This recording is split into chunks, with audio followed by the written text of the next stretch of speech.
I am the God who heals you. That isn't something God said to them on one occasion. It's all throughout the Bible.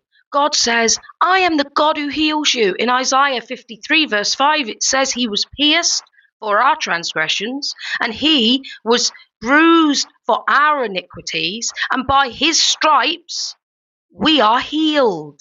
But do you know that's talking about Jesus? It's a prophecy about Jesus. But all through the Bible, people were healed because of Jesus. Jeremiah 8, verse 22 says, is there no physician there? Meaning, is God not there? There are so many verses where you will find God saying that he heals, people finding that God heals. Hezekiah found that God healed him. I could go on and on and on. Examples from the Old Testament. In fact, God gets angry in Jeremiah 15 because people are saying peace, peace when there is no peace. And in Jeremiah 6 verse 14 and 8 verse 11, God is angry because people are healing the wounds of my people superficially. Superficially. He isn't actually angry because it's a false prophecy and it's not okay. He's angry at the effects of false prophecy because he wants real healing, deep restoration. The word healing actually means to be made whole. That word, I am the God who heals you, any sickness, any disease, and to be made whole. So when something doesn't make you whole or me whole, God is angry.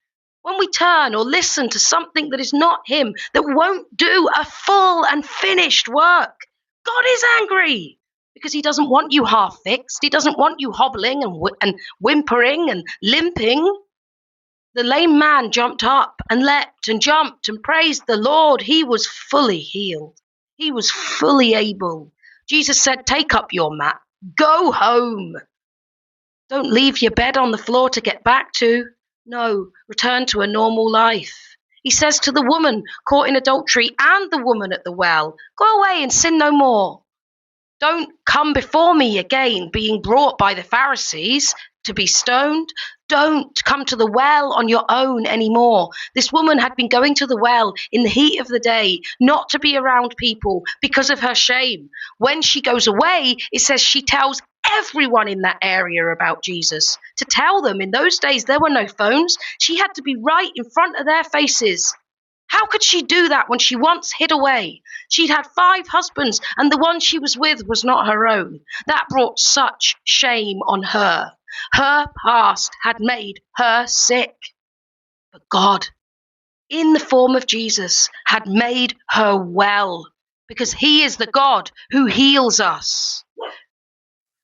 Jeremiah 3, verse 22 says, return, O faithless sons, and I will heal all your backsliding. Hosea 6 verse 1 says, come, let us return to the Lord. He will heal us.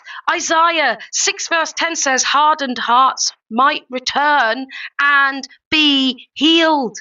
15 days after God says to the Israelites, I am the God who heals you. He then says it again.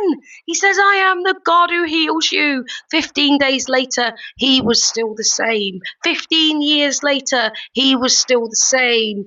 15 decades later, he was still the same. 15 centuries later, he was still the same, and he is still the same today. Why? Because this is not something God does. God does not heal us. God is the healer. This is not something he does. This is something he is. One of the names of God in the Bible is Jehovah Rapha.